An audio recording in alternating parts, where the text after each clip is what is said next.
बहुत ही सत्कारयोग गुरु रूप गुरु सारे खालसा जीओ। आओ सब तो पहला गुरुदेव पातशाह की बख्शिश मुकद्दस फतेह बुलंद करिए। सत्कार सहित आखना जी वाहिगुरू जी का खालसा वाहिगुरू जी की फतेह।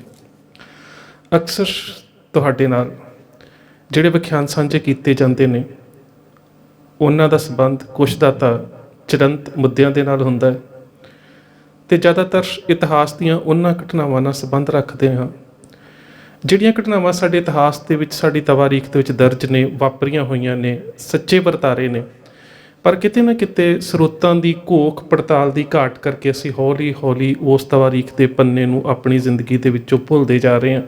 ਜਾਂ ਮੇਰਾ ਕਹਿਣ ਤੋਂ ਭਾਵ ਹੈ ਕਿ ਇਤਿਹਾਸਕ ਘਟਨਾਵਾਂ ਸਾਡੀ ਜ਼ਿਹਨੀਅਤ ਦੇ ਵਿੱਚੋਂ, ਸਾਡੀ ਮਾਨਸਿਕਤਾ ਦੇ ਵਿੱਚੋਂ ਹੌਲੀ ਹੌਲੀ ਅਲੋਪ ਹੁੰਦੀਆਂ ਜਾ ਰਹੀਆਂ ਨੇ।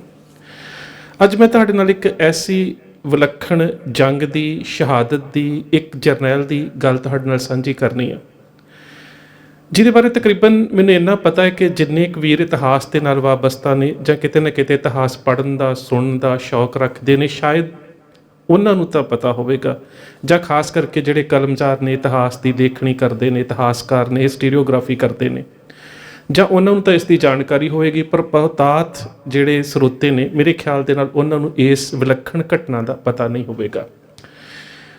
ਇਸ ਵਿਲੱਖਣ ਜੰਗ ਦਾ ਸੰਬੰਧ ਇੱਕ ਅਹਿਮ ਸ਼ਖਸੀਅਤ ਦੇ ਨਾਲ ਹੈ ਜਿਨ੍ਹਾਂ ਨੂੰ ਬੰਦ ਕੱਟ ਕੇ ਸ਼ਹੀਦ ਕੀਤਾ ਗਿਆ। ਮੇਰੇ ਕਹਿਣ ਤੋਂ ਮੁਰਾਦ ਹੈ ਭਾਈ ਮਨੀ ਸਿੰਘ ਜੀ। ਅਸੀਂ ਉਹਨਾਂ ਦੀ ਵਿਦਵਤਾ ਦੇ ਬਾਰੇ ਜਾਣਦੇ ਹਾਂ ਕਿ ਕਿਹੜੇ ਸਮਿਆਂ ਦੇ ਵਿੱਚ ਉਹਨਾਂ ਨੇ ਕਿਸ ਤਰ੍ਹਾਂ ਦੇ ਨਾਲ ਸਿੱਖ ਵਿਚਾਰਧਾਰਾ ਦੇ ਉੱਪਰ ਆਪਣੀਆਂ ਲਿਖਤਾਂ ਸੰਗਤ ਦੀ ਝੋਲੀ ਦੇ ਵਿੱਚ ਪਾਈਆਂ।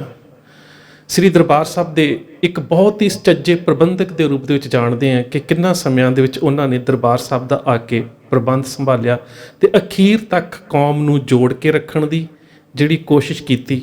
ਔਰ ਫਿਰ ਸਭ ਤੋਂ ਅਹਿਮ ਗੱਲ ਅਸੀਂ ਉਹਨਾਂ ਦੀ ਸ਼ਹਾਦਤ ਦੇ ਬਾਰੇ ਜਾਣਦੇ ਹਾਂ ਕਿ ਕਿਸ ਤਰ੍ਹਾਂ ਉਹਨਾਂ ਦੇ ਸਾਥੀਆਂ ਸਮੇਤ ਸ਼ਹਾਦਤ ਹੋਈ ਕਿ ਬੰਦ ਕੱਟ ਕੇ ਸ਼ਹੀਦ ਕਰ ਦਿੱਤਾ ਗਿਆ। ਪਰ ਬਹੁਤ ਘੱਟ ਅਸੀਂ ਇਹ ਜਾਣਦੇ ਹਾਂ ਕਿ ਉਹਨਾਂ ਨੇ ਇੱਕ ਜੰਗ ਦੀ ਅਗਵਾਈ ਵੀ ਕੀਤੀ।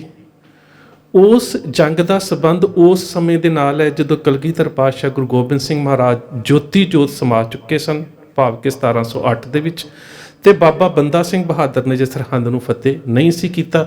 ਮੇਰਾ ਕਹਿਣ ਤੋਂ ਭਾਵ ਕਿ ਵਿਚਕਾਰਲਾ ਸਮਾਂ ਜਿਹੜੀ ਜੰਗ 1709 ਦੇ ਵਿੱਚ ਹੋਈ, ਅੰਮ੍ਰਿਤਸਰ ਦੀ ਜੰਗ। ਇਸ ਜੰਗ ਦੇ ਬਾਰੇ ਅਸੀਂ ਬਹੁਤ ਘੱਟ ਜਾਣਦੇ ਹਾਂ।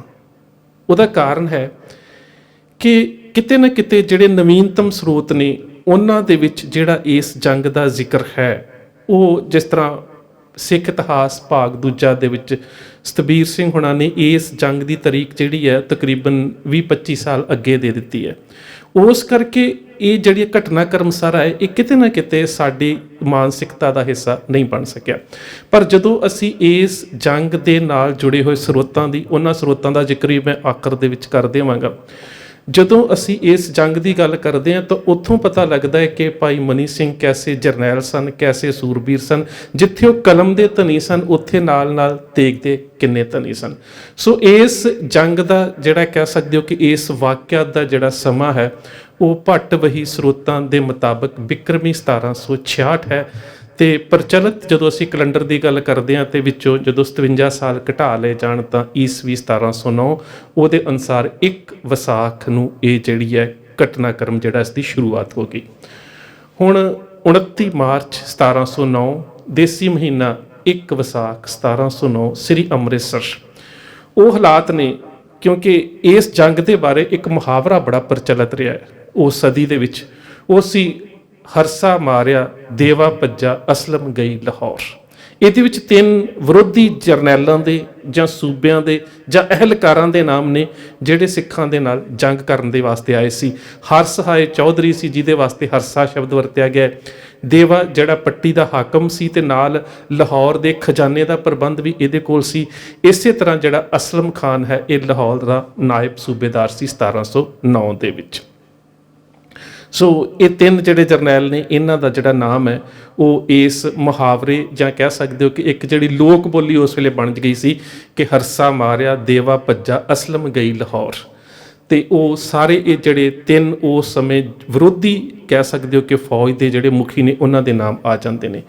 ਘਟਨਾ ਦਾ ਜਿਹੜਾ ਆਰੰਭ ਹੈ ਉਹ 1 ਵਿਸਾਖ 1709 ਨੂੰ ਹੁੰਦਾ, ਯਾਨੀ ਕਿ 29 ਮਾਰਚ 1709। ਔਰ ਹੁੰਦਾ ਕੀ ਹੈ ਕਿ ਭਾਈ ਮਨੀ ਸਿੰਘ ਦਰਬਾਰ ਸਾਹਿਬ ਆ ਚੁੱਕੇ ਨੇ, ਉਹਨਾਂ ਦੇ ਨਾਲ ਕੁਝ ਹੋਰ ਵੀ ਸਿੱਖ ਨੇ। ਬਹੁਤੇ ਸਿੱਖ ਉਹ ਨੇ ਜਿਹੜੇ ਕਲਗੀਧਰ ਪਾਤਸ਼ਾਹ ਗੁਰੂ ਗੋਬਿੰਦ ਸਿੰਘ ਮਹਾਰਾਜ ਦੇ ਨਾਲ ਆਨੰਦਪੁਰ ਸਾਹਿਬ ਦੇ ਵਿੱਚ ਵੀ ਸਨ ਤੇ ਸਰਸਾ ਨਦੀ ਦੇ ਕੰਢੇ ਦੇ ਉੱਪਰ ਪਏ ਵਿਛੋੜੇ ਤੋਂ ਬਾਅਦ ਇਸ ਪਾਸੇ ਆ ਗਏ। ਇਸ ਤੋਂ ਪਹਿਲਾਂ ਜਾ ਕੇ ਕਲਗੀਧਰ ਪਾਤਸ਼ਾਹ ਗੁਰੂ ਗੋਬਿੰਦ ਸਿੰਘ ਮਹਾਰਾਜ ਨੂੰ ਗੁਰੂ ਕਾਸ਼ੀ ਦਮਦਮਾ ਸਾਹਿਬ ਵੀ ਮਿਲ ਚੁੱਕੇ ਸਨ, ਔਰ ਉਸ ਤੋਂ ਬਾਅਦ ਜਦੋਂ ਭਾਈ ਮਨੀ ਸਿੰਘ ਹੁਣਾਂ ਨੇ ਸੇਵਾ ਸੰਭਾਲੀ ਦਰਬਾਰ ਸਾਹਿਬ ਦੀ ਤਾਂ ਇੱਥੇ ਆ ਗਏ। ਇਹ ਪਹਿਲਾ ਇਕੱਠ ਸੀ ਕਲਗੀਧਰ ਪਾਤਸ਼ਾਹ ਗੁਰੂ ਗੋਬਿੰਦ ਸਿੰਘ ਮਹਾਰਾਜ ਦੇ ਜੋਤੀ ਜੋਤ ਸਮਾਉਣ ਤੋਂ ਬਾਅਦ। ਸੰਗਤਾਂ ਆ ਰਹੀਆਂ ਸਨ, ਉਹਨਾਂ ਦੇ ਵਿੱਚ ਸੰਗਤਾਂ ਦੇ ਵਿੱਚ ਜਿਹੜੀਆਂ ਬਹੁਤਾਤ ਸੰਗਤਾਂ ਸੀ ਉਹਨਾਂ ਦੀ ਗਿਣਤੀ ਇਸ ਕਰਕੇ ਵੀ ਆ ਰਹੀ ਸੀ ਕਿ ਇੱਕ ਤਾਂ ਜਿਹੜੇ ਉੱਥੇ ਸਿੱਖ ਸਨ, ਜਿਹੜੇ ਸਿੱਖ ਮੁਖੀ ਸਨ, ਜਿਨ੍ਹਾਂ ਦੇ ਵਿੱਚ ਭਾਈ ਮਨੀ ਸਿੰਘ ਸੀ, ਭਾਈ ਮਨੀ ਸਿੰਘ ਹੁਣਾਂ ਤੋਂ ਬਿਨਾਂ ਉਹਨਾਂ ਦੇ ਪਰਿਵਾਰ ਦੇ ਕੁਝ ਲੋਕ, ਇਸੇ ਤਰ੍ਹਾਂ ਭਾਈ ਕਰਨ ਸਿੰਘ ਜਿਹੜੇ ਭਾਈ ਕੀਰਤ ਸਿੰਘ ਭੱਟ ਦੇ ਬੇਟੇ ਸੀਗੇ, ਉਹਨਾਂ ਤੋਂ ਇਲਾਵਾ ਬਾਬਾ ਲੱਖੀ ਸ਼ਾਹ ਵਣਜਾਰਾ ਜੀ ਦੇ ਸੁਪੁੱਤਰ ਭਾਈ ਨਗਾਹੀਆ ਸਿੰਘ ਜੀ, ਭਾਵ ਕਿ ਜਿੰਨੇ ਵੀ ਗੁਰੂ ਦਰਬਾਰ ਦੇ ਮੋਹਰੀ ਸਿੱਖ ਸਨ ਉਹ ਸਾਰੇ ਉਦੋਂ ਦਰਬਾਰ ਸਾਹਿਬ ਅੰਮ੍ਰਿਤਸਰ ਪਹੁੰਚੇ ਹੋਏ ਸਨ। ਸੋ ਸੰਗਤਾਂ ਜਿਹੜੀਆਂ ਸੀ ਉਹ ਆਨੰਦਪੁਰ ਸਾਹਿਬ ਦੇ ਵਾਪਰੇ ਘਟਨਾਕ੍ਰਮ ਨੂੰ ਵੀ ਜਾਣਨਾ ਚਾਹੁੰਦੀਆਂ ਸਨ ਤੇ ਉਹਨਾਂ ਨੂੰ ਇਹ ਵੀ ਪਤਾ ਸੀ ਕਿ ਭਾਈ ਮਨੀ ਸਿੰਘ ਜਿਹੜੇ ਬਹੁਤ ਹੀ ਇੱਕ ਸਹਿਯੋਗ ਅਗਵਾਈ ਦੇਣ ਵਾਲੇ ਆਗੂ ਨੇ, ਭਵਿੱਖ ਦੇ ਵਿੱਚ ਕੌਮ ਦਾ ਪ੍ਰੋਗਰਾਮ ਕੀ ਹੋਵੇਗਾ ਉਹਦੇ ਬਾਰੇ ਵੀ ਜਾਣਨਾ ਚਾਹੁੰਦੇ ਸਨ।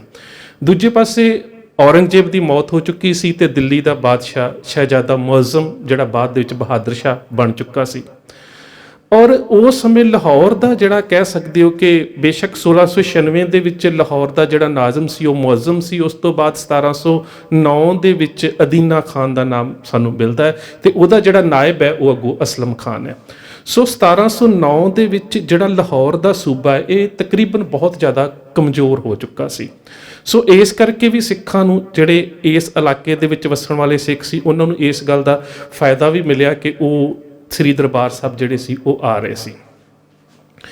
ਉਸ ਸਮੇਂ ਜੰਗ ਦਾ ਆਰੰਭ ਉਦੋਂ ਹੋਇਆ ਜਦੋਂ ਦਰਬਾਰ ਸਾਹਿਬ ਜਿਹੜਾ ਪਰਿਸਰ ਹੈ ਤੇ ਅੰਮ੍ਰਿਤਸਰ ਸ਼ਹਿਰ, ਇਹਦੇ ਬਾਹਰ ਇੱਕ ਸੇਠ ਓਰੀ ਮੱਲ ਸੀ ਜਿਹਦੇ ਮੀਣਿਆਂ ਦੇ ਨਾਲ ਬੜੇ ਚੰਗੇ ਸੰਬੰਧ ਸੀ। ਉਸ ਦੇ ਦੋ ਪੁੱਤਰ ਸੀ, ਰਾਮ ਜੀ ਮੱਲ ਤੇ ਮੁਹਕਮ ਮੱਲ। ਜਿਹੜਾ ਮੁਹਕਮ ਮੱਲ ਹੈ ਇਹਦੇ ਬਾਰੇ ਮੈਂ ਥੋੜ੍ਹਾ ਜਿਹਾ ਦੱਸ ਦੇਵਾਂ ਕਿ ਇਹ ਸਿੱਖ ਧਰਮ ਦੇ ਵਿੱਚ ਖੰਡੇ ਬਾਟੇ ਦੀ ਪਾਹੁਲ ਲੈ ਕੇ ਸਿੰਘ ਸੱਜ ਗਿਆ ਸੀ, ਮੁਹਕਮ ਸਿੰਘ ਬਣਿਆ ਔਰ ਇਸ ਦੀ ਜਿਹੜੀ ਸ਼ਹਾਦਤ ਸੀ ਇਹ ਭਾਈ ਮਨੀ ਸਿੰਘ ਉਹਨਾਂ ਦੇ ਨਾਲ ਲਾਹੌਰ ਦੇ ਵਿੱਚ ਹੋਈ।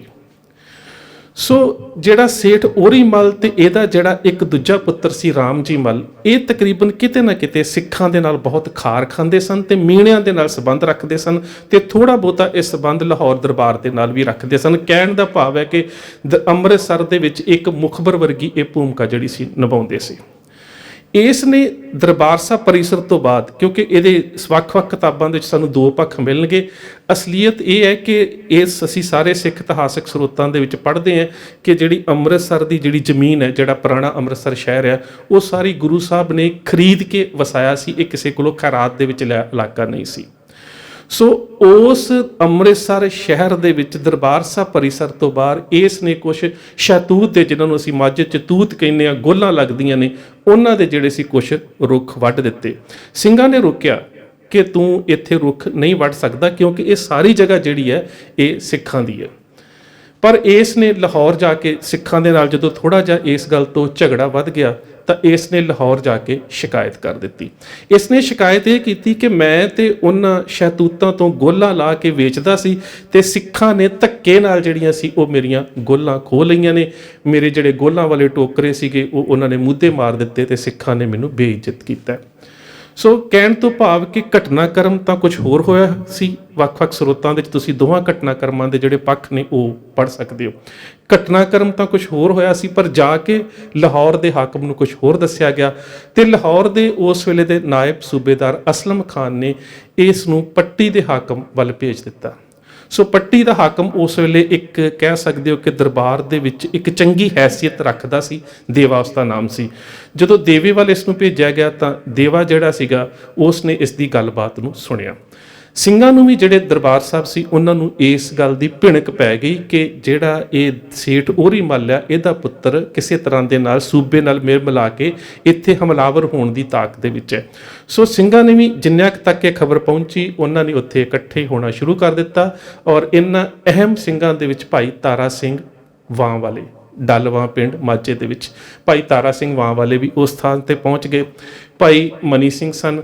ਭਾਈ ਮਨੀ ਸਿੰਘ ਦੇ ਕਹਿ ਸਕਦੇ ਹੋ ਕਿ ਸਾਲਾ ਸਾਹਿਬ ਭਾਈ ਨਗਾਈਆ ਸਿੰਘ ਪੁੱਤਰ ਲੱਖੀ ਸ਼ਾਹ ਵਣਜਾਰਾ। ਅਸੀਂ ਇਤਿਹਾਸ ਦੇ ਵਿੱਚ ਜਾਣਦੇ ਹਾਂ ਕਿ ਬਾਬਾ ਲੱਖੀ ਸ਼ਾਹ ਵਣਜਾਰਾ ਜੀ ਦੀ ਸਪੁੱਤਰੀ ਸੀਤੋ ਬਾਈ, ਜਿਹੜੇ ਬਾਅਦ ਦੇ ਵਿੱਚ ਅੰਮ੍ਰਿਤਧਾਰੀ ਹੋ ਕੇ ਬਸੰਤ ਕੌਰ ਬਣਦੇ ਨੇ, ਉਹ ਭਾਈ ਮਨੀ ਸਿੰਘ ਦੀ ਸੁਪਤਨੀ ਸਨ। ਅਤੇ ਉਹਨਾਂ ਦਾ ਭਰਾ, ਉਹਨਾਂ ਦੀ ਸੁਪਤਨੀ ਦਾ ਭਰਾ ਭਾਈ ਨਗਾਈਆ ਸਿੰਘ, ਉਹ ਵੀ ਨਾਲ ਸੀ।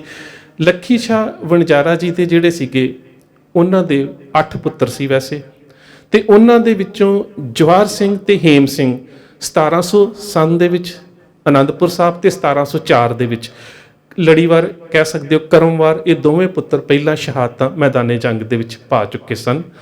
ਅਤੇ ਵੈਸੇ ਇਹਨਾਂ ਦੇ ਜਿਹੜੇ 8 ਪੁੱਤਰ ਨੇ ਉਹ ਭਾਈ ਨਗਾਈਆ ਸਿੰਘ, ਹੇਮ ਸਿੰਘ, ਹਾੜਾ ਸਿੰਘ, ਸੀਤਲ ਸਿੰਘ, ਗੁਰਬਖਸ਼ ਸਿੰਘ, ਬਾਲ ਸਿੰਘ ਅਤੇ ਜਵਾਹਰ ਸਿੰਘ, ਅਤੇ ਇੱਕ ਸੀ ਭਾਈ ਭੰਡਾਰਾ, ਜਿਹਦੇ ਬਾਰੇ ਕੁਝ ਇਤਿਹਾਸਕ ਸਰੋਤਾਂ ਜ਼ਿਕਰ ਮਿਲਦਾ ਹੈ ਕਿ ਉਹਨਾਂ ਦੇ ਨਾਮ ਦੇ ਨਾਲ ਸਿੰਘ ਸ਼ਬਦ ਇਸ ਕਰਕੇ ਨਹੀਂ ਮਿਲਦਾ ਕਿਉਂਕਿ ਉਹ ਅੰਮ੍ਰਿਤ ਸੰਸਕਾਰ ਤੋਂ ਪਹਿਲਾਂ ਹੀ ਅਕਾਲ ਚਲਾਣਾ ਕਰ ਚੁੱਕੇ ਸਨ। ਸੋ ਭਾਈ ਮਨੀ ਸਿੰਘ ਇੱਥੇ ਸਨ। ਭਾਈ ਮਨੀ ਸਿੰਘ ਦੇ ਪਰਿਵਾਰ ਦੇ ਵਿੱਚੋਂ ਜਿੱਥੇ ਉਹਨਾਂ ਦੀ ਧਰਮ ਪਤਨੀ ਬੀਬੀ ਬਸੰਤ ਕੌਰ ਇੱਥੇ ਸੀ, ਉਹਨਾਂ ਦਾ ਭਰਾ ਭਾਈ ਮਨੀ ਸਿੰਘ ਉਹਨਾਂ ਦਾ ਸਾਲਾ ਭਾਈ ਨਗਾਈਆ ਸਿੰਘ ਜਿਹੜਾ ਲੱਖੀ ਸ਼ਾਹ ਵਣਜਾਰਾ ਜੀ ਦਾ ਸਪੁੱਤਰ ਸੀ, ਉਹ ਵੀ ਉੱਥੇ ਸੀ। ਇਹਨਾਂ ਤੋਂ ਇਲਾਵਾ ਭਾਈ ਹਾਠੂ ਸਿੰਘ ਜਿਹੜਾ ਭਾਈ ਮਨੀ ਸਿੰਘ ਦਾ ਪੋਤਰਾ, ਭਾਈ ਚਿੱਤਰ ਸਿੰਘ ਦਾ ਸਪੁੱਤਰ, ਅਤੇ ਭਾਈ ਬਚਿੱਤਰ ਸਿੰਘ ਜਿਨ੍ਹਾਂ ਨੇ ਨਾਗਨੀ ਵਰਸ਼ਾ ਮਾਰਿਆ ਸੀ ਹਾਥੀ ਦੇ, ਉਹਨਾਂ ਦਾ ਭਤੀਜਾ, ਉਹ ਵੀ ਉੱਥੇ ਸੀ। ਇਸੇ ਤਰ੍ਹਾਂ ਸਰਦਾਰ ਕਰਨ ਸਿੰਘ ਰਠੌਰ ਜਿਹੜੇ ਭੱਟ ਬਰਾਦਰੀ ਦੇ ਵਿੱਚੋਂ ਕੀਰਤ ਸਿੰਘ ਰਠੌਰ ਦੇ ਬੇਟੇ ਸਨ, ਉਹ ਵੀ ਉਸ ਸਥਾਨ 'ਤੇ ਸਨ। ਸੋ ਉਸ ਸਮੇਂ ਕਹਿ ਸਕਦੇ ਹੋ ਕਿ ਜਦੋਂ ਹਕੂਮਤ ਦੀਆਂ ਫੌਜਾਂ ਆਈਆਂ ਅਤੇ ਜੰਗ ਸ਼ੁਰੂ ਹੋ ਗਈ, ਅਤੇ ਜਿਹੜਾ ਕਹਿ ਸਕਦੇ ਹੋ ਕਿ ਵਿਰੋਧੀ ਧਿਰ ਦੇ ਵੱਲੋਂ ਜਿਹੜਾ ਪੱਟੀ ਦਾ ਹਾਕਮ ਦੇਵਾ ਸੀ, ਉਹ ਮੈਦਾਨੇ ਜੰਗ ਦੇ ਵਿੱਚ ਜੂਝਣ ਵਾਸਤੇ ਆਇਆ, ਆਪਣੇ ਨਾਲ ਆਪਣੇ ਇੱਕ ਨਾਇਬ ਨੂੰ ਲੈ ਕੇ ਜਿਸ ਦਾ ਨਾਂ ਹਰਸਹਾਏ ਸੀ, ਚੌਧਰੀ ਹਰਸਹਾਏ। ਇਸ ਤੋਂ ਬਿਨਾਂ ਇੱਕ ਸਰੋਤ ਦੇ ਵਿੱਚ ਇੱਕ ਚੂਹੜ ਨਾਮ ਦੇ ਵੀ ਇੱਕ ਅਹਿਲਕਾਰ ਦਾ ਜ਼ਿਕਰ ਮਿਲਦਾ ਹੈ ਕਿ ਚੂੜ ਵੀ ਉਹਨਾਂ ਦੇ ਨਾਲ ਆਇਆ। ਸੋ ਅੰਮ੍ਰਿਤਸਰ ਦੇ ਬਾਹਰ ਇਹ ਲੜਾਈ ਜਿਹੜੀ ਸੀ ਹੋਈ। ਤਕਰੀਬਨ ਮੈਂ ਜਿਸ ਤਰ੍ਹਾਂ ਦੱਸਿਆ ਕਿ ਸੰਗਤਾਂ ਜਿਹੜੀਆਂ ਆਈਆਂ ਸੀ ਉਹ 1 ਵਿਸਾਖ ਨੂੰ ਆਈਆਂ ਸੀ, 29 ਮਾਰਚ ਨੂੰ, ਅਤੇ ਇਸ ਜਿਹੜੀ ਜੰਗ ਦੀ ਤਰੀਕ ਹੈ ਉਹ 6 ਜਾਂ 7 ਅਪ੍ਰੈਲ ਭਾਵ ਕਿ 8 ਵਿਸਾਖ ਜਿਹੜੀ ਹੈ ਉਹ ਬਣਦੀ ਹੈ। ਸੋ ਦਰਬਾਰ ਸਾਹਿਬ ਦੇ ਬਾਹਰ ਇੱਕ ਅਹਿਮ ਜੰਗ ਹੋਈ, ਇੱਕ ਵੱਡੀ ਜੰਗ ਹੋਈ, ਔਰ ਇਸ ਜੰਗ ਦੇ ਵਿੱਚ ਜੰਗ ਦੀ ਜਿਹੜੀ ਅਗਵਾਈ ਸੀ ਉਹ ਭਾਈ ਮਨੀ ਸਿੰਘ ਹੁਣਾਂ ਨੇ ਕੀਤੀ।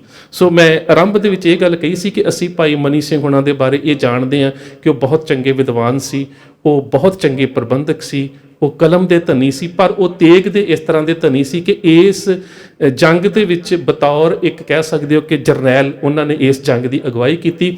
ਔਰ ਇਸ ਜੰਗ ਦੇ ਵਿੱਚ ਭਾਈ ਤਾਰਾ ਸਿੰਘ ਵਾਂ ਜਿਹੜੇ ਸੀ, ਉਹਨਾਂ ਦੇ ਹੱਥੋਂ ਜਿਹੜਾ ਚੌਧਰੀ ਹਰਸਹਾਏ ਸੀ ਉਹ ਮਾਰਿਆ ਗਿਆ। ਭਾਈ ਤਾਰਾ ਸਿੰਘ ਵਾਂ ਨੇ ਚੌਧਰੀ ਜਦੋਂ ਹਰਸਹਾਏ ਦਾ ਸਿਰ ਵੱਢਿਆ, ਤੇ ਜਿਹੜਾ ਦੇਵਾ ਸੀਗਾ ਉਹ ਭੱਜ ਕੇ ਪੱਟੀ ਜਾ ਵੜਿਆ। ਇਸੇ ਕਰਕੇ ਇਸ ਮੁਹਾਵਰੇ ਨੇ ਜਿਹੜਾ ਸੀ ਉਹ ਜਨਮ ਲਿਆ ਸੀ ਕਿ ਹਰਸਾ ਮਾਰਿਆ, ਹਰਸਹਾਏ ਮਾਰਿਆ ਗਿਆ, ਦੇਵਾ ਭੱਜਾ, ਤੇ ਦੇਵਾ ਜਿਹੜਾ ਸੀ ਉਹ ਭੱਜ ਕੇ ਪੱਟੀ ਚਲਾ ਗਿਆ, ਤੇ ਅਸਲਮ ਗਈ ਲਾਹੌਰ, ਤੇ ਅਸਲਮ ਨੇ ਮੁੜ ਕੇ ਲਾਹੌਰ ਵੱਲੋਂ ਪਾਸਿਓਂ ਦਰਬਾਰ ਸਾਹਿਬ ਵੱਲ ਜਾਂ ਅੰਮ੍ਰਿਤਸਰ ਵੱਲ ਮੂੰਹ ਹੀ ਨਾ ਕੀਤਾ ਕਿ ਮੈਂ ਉੱਥੇ ਜਾ ਕੇ ਮੈਦਾਨੇ ਜੰਗ ਦੇ ਵਿੱਚ ਜੂਝਣ ਦੀ ਕੋਸ਼ਿਸ਼ ਕਰ ਸਕਾਂ। ਕਿ ਭਾਈ ਮਨੀ ਸਿੰਘ ਦੀ ਅਗਵਾਈ ਦੇ ਵਿੱਚ ਇਸ ਤਰ੍ਹਾਂ ਦੀ ਜਿਹੜੀ ਕਹਿ ਸਕਦੇ ਹੋ ਕਿ ਜੰਗ ਹੋਈ। ਔਰ ਇਸ ਜੰਗ ਦੇ ਵਿੱਚ ਸਭ ਤੋਂ ਗੱਲ ਅਹਿਮ ਸ਼ਹਾਦਤਾਂ ਦੀ ਆਉਂਦੀ ਹੈ ਕਿ ਬਾਬਾ ਲੱਖੀ ਸ਼ਾਹ ਵਣਜਾਰਾ ਜੀ ਦਾ ਸਪੁੱਤਰ ਤੇ ਭਾਈ ਮਨੀ ਸਿੰਘ ਦੇ ਸਾਲਾ ਸਾਹਿਬ ਭਾਈ ਨਗਾਈਆ ਸਿੰਘ ਜੀ ਸੀ, ਉਹ ਵੀ ਸ਼ਹਾਦਤ ਪ੍ਰਾਪਤ ਕਰ ਗਏ। ਭਾਈ ਬਚਿੱਤਰ ਸਿੰਘ ਦਾ ਭਤੀਜਾ ਭਾਈ ਚਿੱਤਰ ਸਿੰਘ ਦਾ ਸਪੁੱਤਰ ਤੇ ਭਾਈ ਮਨੀ ਸਿੰਘ ਦਾ ਪੋਤਰਾ ਭਾਈ ਹਾਠੂ ਸਿੰਘ ਵੀ ਸ਼ਹਾਦਤ ਪ੍ਰਾਪਤ ਕਰ ਗਿਆ। ਭਾਈ ਕੀਰਤ ਸਿੰਘ ਰਠੌਰ ਦਾ ਬੇਟਾ ਕਰਨ ਸਿੰਘ ਰਠੌਰ, ਉਹ ਵੀ ਸ਼ਹਾਦਤ ਪ੍ਰਾਪਤ ਕਰ ਗਿਆ। ਤੇ ਇਹ ਜਿਹੜੇ ਕਹਿ ਸਕਦੇ ਹੋ ਕਿ ਮੁਖੀ ਸਿੱਖਾਂ ਦੇ ਵਿੱਚੋਂ ਇਹ ਜਿਹੜੀਆਂ ਸੀ ਸ਼ਹਾਦਤਾਂ ਹੋਈਆਂ। ਹੁਣ ਅੱਗੇ ਗੱਲ ਆ ਜਾਂਦੀ ਹੈ ਕਿ ਬਹੁਤ ਸਾਰੇ ਵੀਰ ਕਈ ਵਾਰੀ ਕਮੈਂਟਸ ਦੇ ਵਿੱਚ ਇਹ ਗੱਲ ਵੀ ਪੁੱਛਦੇ ਨੇ ਕਿ ਜੇਕਰ ਇਸ ਘਟਨਾਕ੍ਰਮ ਦੇ ਨਾਲ ਸੰਬੰਧਿਤ ਜੇ ਕੋਈ ਕਿਤਾਬ ਜਾਂ ਸਰੋਤ ਹੋਵੇ ਤਾਂ ਸ਼ਹੀਦ ਬਿਲਾਸ ਸਰਦਾਰ ਸੇਵਾ ਸਿੰਘ ਹੋਣਾ ਦਾ ਲਿਖਿਆ, ਉਹਦੇ ਵਿੱਚ ਤੁਹਾਨੂੰ ਇਸ ਦਾ ਜ਼ਿਕਰ ਮਿਲ ਜਾਵੇਗਾ। ਭੱਟ ਵਹੀਆਂ ਦੇ ਆਧਾਰਿਤ ਜਿੰਨੀਆਂ ਵੀ ਕਿਤਾਬਾਂ ਨੇ ਉਹਨਾਂ ਦੇ ਵਿੱਚ ਵੀ ਇਸ ਦਾ ਜ਼ਿਕਰ ਮਿਲ ਜਾਵੇਗਾ।